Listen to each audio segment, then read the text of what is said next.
สวัสดีค่ะพ่อแม่พี่น้องสวัสดีFCทุกท่านเนาะค่ะกลับมาพบมาพอกับเจตาพารวยคือเก่าค่ะในทางช่อง YouTube คลิปนี้เจตาก็จะวางแนวทางของลาวพัฒนาค่ะมื้อนี้เป็นวันอังคารวันที่28เนาะค่ะพี่น้องเห็นอยู่นี่ประวัติของลาวพัฒนาเมื่อคืนนี้วันที่27เนาะค่ะเป็นของเจ๊ปากแดงกับล็อกเทียนทะเลค่ะสองเส้นนี้เพิ่นเข้าไปค่ะ เพิ่นเข่าล่าวพัฒนาของเจ๊ปากแดงเข้าไป49เนาะของล็อกเทียนทะเลเข้าไป70ค่ะบน2ตูเนาะเจตาเอามาให้เบิ่งก่อนขึ้นเวทีก่อนผู้ใดเข้าเนาะพี่น้องเบิ่งของเจ๊ปากแดงก่อนเนาะค่ะกราบขอบคุญขอบคุณบ่ว่าจะเป็น FC เก่า FC ใหม่เนาะค่ะที่เข้ามาติดตามรับชมรับฟังเข้ามาให้กำลังใจทางช่องน้อยๆของเจตาเนาะค่ะเขามาคอมเมนต์กดไลค์กดแชร์กราบขอบพระคุณเป็นอย่างสูงค่ะมาเบิ่งของเจ๊ปากแดงค่ะพี่น้องเมื่อคืนนี้เพิ่นเดินอยู่พี่น้องมาอยู่49ล่างเนาะค่ะบ่แม่นตัวนินตูดเจาะลาวพัฒนาออก970ค่ะ3ตัวบน49ล่างของเพิ่นเข้าไป49ค่ะ49ล่างแบบตรงๆบ่ต้องได้กลับค่ะไม่ได้กลับของเจ๊ปากแดงเนาะมาเบิ่งประวัติกันอีกก่อนพี่น้องเบิ่งให้เบิ่งอีกงวดหนึ่งประวัติ24หลุดไปค่ะ2ตัวเพิ่นเข้าไปแต่เด่น2ตัวมา1ตัวก็ถือว่ายังบ่ทันหลุดค่ะของเจ๊ปากแดงสายวิ่งสายหลุดวิ่งหลุดของเพิ่นยังบ่ทันหลุดเด้อค่ะเด่น2งวดกับเขา2งวดอยู่ค่ะคลิปนี้จะมีอยู่7เสี้ยนดังคือเก่าค่ะพี่น้องจะมีเจ๊ปากแดงล็อกเทียนทะเลอน้อยนำโชคตาบรรทัดดาด้าพาปังเลขลับน้ำโสมเสี้ยนอุบลคนโกค่ะ7เสี้ยนดังเจตาอ่านซื้อไปแล้วจะตามของผู้ใดชอบของผู้ใดก็จัดของผู้นั้นเนาะพี่น้องพิจารณาแนวทางใหม่วันอังคารกันเอาที่เฮามักบ่มักเฮาก็ผ่านไปค่ะเจ๊ปากแดงค่ะลาวพัฒนามือแรงนี่วันที่28เด่นเพิ่นให้มา3กับ2ค่ะ2ตู4หาง3หา36 2120ค่ะเบิ้ล33กับ22 3ตูค่ะ2หาง3 21236ค่ะเด่นเพิ่น3กับ2ทอกันเน้น3หากับ21ค่ะ321ค่ะ3ตูหางเดียวเจปากแดงเน้นให้เนาะชอบก็จัดค่ะพี่น้องพิจารณาแล้วก็แคปหน้าจอค่ะแคปหน้าจอไว้ต่อกันใหม่เนาะกับเจปากแดงกับขอบคุญขอบคุณเจปากแดงหลายๆค่ะที่ให้แนวทางมาวางทางช่องของเจตาค่ะ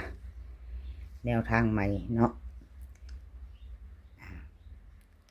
เลขทุกตัวเอามาวางเพื่อเป็นแนวทางโปรดใช้วิจารณญาณในการรับชมเป็นอย่างสูงค่ะรับชมรับฟังเป็นเพียงแนวทางเด้อค่ะพี่น้องมีเขามีหลุดเนาะล็อกเทียนทะเลค่ะเอาFCล็อกเทียนทะเลนี่ไผใดไผมาน้ำเพิ่นบอกกอดข้อกันมากค่ะเด่นของเพิ่น7กับ0บนเนาะลาวพัฒนาเมื่อคืนนี้ออกวันที่27 970 3ตัวบน4เก่าล่างของเพิ่นเข้าไปตัวเน้นตัวเจาะเด้อค่ะ70วงทีเพิ่นวงกลม70ตรงๆย่างบ่ได้กลับเต็มเนาะพี่น้องไปได้ดีใจนำยังบ่ทันใดมาต่อมือแรงเด้อค่ะ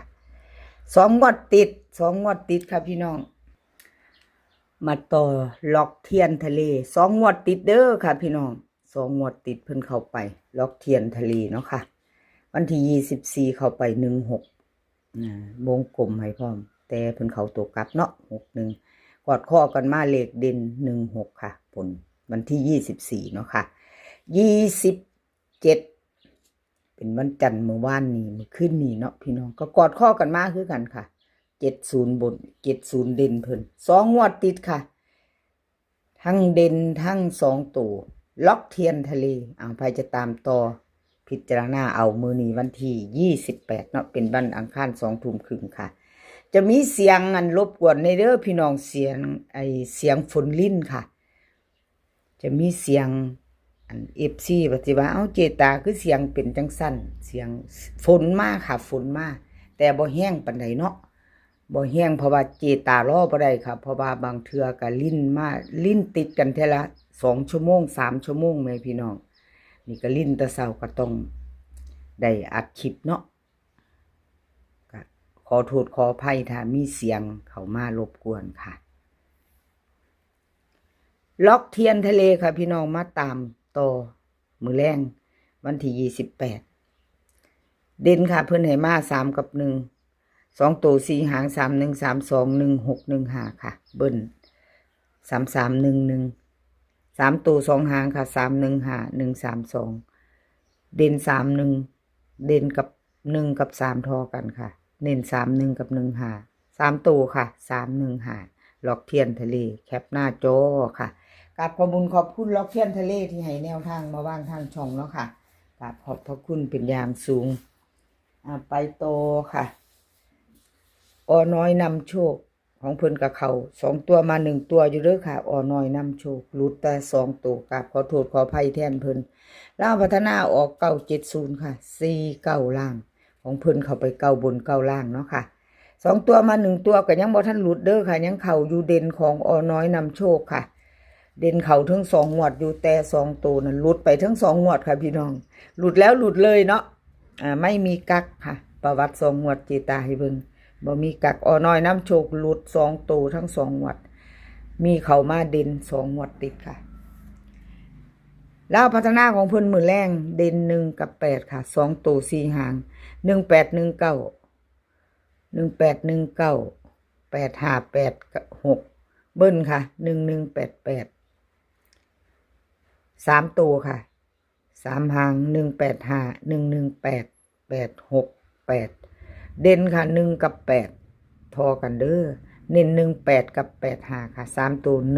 185 3ตัวเพิ่นเน้นให้หางเดียวน้อยนำโชคใครจะตามต่อแคปหน้าจอค่ะแคปไว้แจมือแรงค่ะพี่น้องกราบขอบคุณน้อยนำโชคที่ให้แนวทางมาวางทางช่องเนาะค่ะกราบขอบพระคุณเป็นอย่างสูง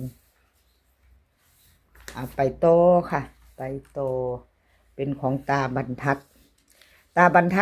กับขอโทษขออภัยเด้อพี่น้อง2ตัวเพิ่นหลุดไปอีกแล้วตาบรรทัดเข้ามา7ตัวเดียวค่ะลาวพัฒนาออก970ค่ะ3ตัวบน49ล่างของเพิ่นไปเด่นมา7ตัวเดียวค่ะ2ตัวหลุดไปขอโทษขออภัยแทนตาบรรทัดค่ะตาบรรทัดก็มาตาตัวเด่นเด้อพี่น้องทั้ง2งวดเนาะหลุดทั้ง2งวด2ตัวนะคะเนาะ FC เห็นไปน้ำกันพี่น้องขอโทษขออภัยแทนตาบรรทัดกราบขอบคุณตาบรรทัดค่ะบ่ว่าจะเขาจะหลุดเพิ่นก็ให้มากคือเก่าเนาะแนวทางของตาบรรทัด28มื้อแรงนี้มาพิจารณาไปนำกับเจตาพี่น้องเด่นค่ะเพิ่นให้มา1กับ4 2ตัว4หาง1819 4140ค่ะเบิ้ล11กับ44 3ตัวค่ะ2หาง140 418เด่น1ตัวเดียวรอง4เน้น18กับ41ค่ะ3ตัว418ค่ะเพิ่นเน้นให้กับไผจะปรับตามต่อค่ะไผจะตามต่อก็แคปหน้าจอค่ะแคปหน้าจอกับตาบรรทัดเนาะแคปหน้าจอไว้พิจารณามื้อแรงค่ะวันอังคารที่28 2 ทุ่มครึ่งเนาะค่ะดาราพาปังค่ะกับขอโทษขออภัยดาราพาปังรูดค่ะพี่น้องทั้งเด่นทั้ง2ตัวเนาะ97049ของดาราภาพปังบ่เข้าค่ะบ่มา2งวดเงียบทั้งเด่นทั้ง2ตัวเนาะบ่เดินบ่เข้าขอโทษขออภัยเจตาพารวยให้กำลังใจคือเก่าค่ะกับขอบคุณดาราภาพปังที่ให้แนวทางมาวางทางช่องเนาะกับขอบพระคุณเป็นอย่างสูงเด่นค่ะเพิ่นให้มา2กับ5 2ตัว4หางค่ะ2829 56 57เบิ้ลค่ะ22กับ55 3ตัวค่ะ25 256 ค่ะเด่น2กับ5ทอกัน28กับ56ค่ะเพิ่นเน้น3ตัวหางเดียวค่ะ256ดาภาพปังใครจะตามโตพิจารณามือแรงค่ะแคปหน้าจอค่ะแคปไปแล้วไปโตกันเนาะกับขอบคุณดาภาพปังนะคะเลขรับน้ำส้มค่ะพี่น้องกับขอโทษขออภัยเลขรับน้ำส้มท ที่2ตัวเพิ่นบ่เดินเนาะเพิ่นเข้าไป4ค่ะ4ล่างเด่นเข้ามาตัวเดียว2ตัวหลุดไปค่ะเลขรับน้ำโสม9703ตัวบน49ล่างค่ะ49ล่างหลุดไป2งวดติดค่ะหลุดไปทั้ง2ตัวขอโทษขออภัยแทนเพิ่นเจตาเป็นกำลังแรงใจให้คือเก่าเด้อค่ะเพราะว่าจะเข้าจะหลุดไม่มีแนวทางก็ไม่มีช่องเนาะพี่น้องบ่มีแนวทางกับบ่มีช่องให้กำลังแรงใจกันเลขรับน้ำโสมค่ะลาวพัฒนาเด่นเพิ่นให้มา2กับ6 2ตัว4หางค่ะ2425 6869เบิ้ลค่ะ2266 3ตัว2หาง268 625ค่ะเด่น2กับ6ทอกันเน้นค่ะ25กับ68 3ตัวค่ะ268เพิ่นเน้นให้ใครจะไปต่อครับหน้าจอค่ะกับเลขรับน้ำส้มกับขอบคุณเลขรับน้ำส้มหลายๆค่ะที่ให้แนวทางมาวางทางช่องเนาะ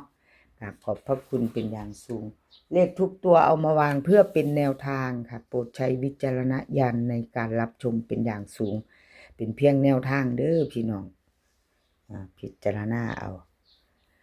เสียนอุบลคนโกค่ะเพิ่นเขา7ตัวหนึ่งอยู่2ตัวมา1ตัว2ตัวกับขอโทษขออภัยของเพิ่นบ่เดินบ่เข้าเนาะเด่นเพิ่นกัดยั่งเดินอยู่เด้อค่ะสายวิ่งสายหลุดเสียนอุบลคนโกใครจะตามต่อกับเพิ่นมื้อแรงกะแคปหน้าจอไว้เนาะแต่2ตัวหลุดไปเจตาให้กำลังแรงใจคือเก่าค่ะเอามาตามต่อแจมือใหม่มือแรงกับเสียนอุบลคนโกลาวพัฒนาเด่นเพิ่นให้มา7กับ1ค่ะ2ตัว4หาง7172 1516ค่ะเบิ้ล77กับ11 3ตัว2หางค่ะ715 772เด่น7กับ1ทอกันเน้น71กับ15ค่ะ3ตัวเน้นหางเดียว715ค่ะเซียนอุบลคนโกค่ะจะต่อกับเพิ่นแคปหน้าจอค่ะกราบขอบคุณเซียนอุบลคนโกหลายๆค่ะที่ให้แนวทางมาวางทางช่องเนาะกราบขอบพระคุณเป็นอย่างสูงแล้วก็ FC ทุกท่านเนาะค่ะบ่ว่าจะเป็น FC เก่า FC ใหม่ FC ใหม่เข้ามาติดตามกับขอบคุณหลายๆแล้วอย่าลืมกดกระดิ่งแจ้งเตือนเด้อค่ะชอบแนวทางในช่องของเจตาพารวยกดกระดิ่งแจ้งเตือนจะได้บ่พลาดคลิปใหม่ๆของเจตาพารวยเนาะเวลาลงปุ๊บจะได้เห็นปั๊บค่ะคลิปนี้ขอให้พี่น้องโชคดีกับเล่าพัฒนามือแรง20:30 น.มื้อนี้ขอให้มีความสุขขอให้สุขภาพร่างกายแข็งแรงกันทุกคนเด้อค่ะสุขภาพดีมีชัยไปกว่าครึ่งเดินทางไปไสก็ขอให้ปลอดภัยเดินทางไปขอให้มีโชคกลับมาขอให้มีชัยคลิปหน้าพอกันใหม่คลิปนี้สวัสดีค่ะ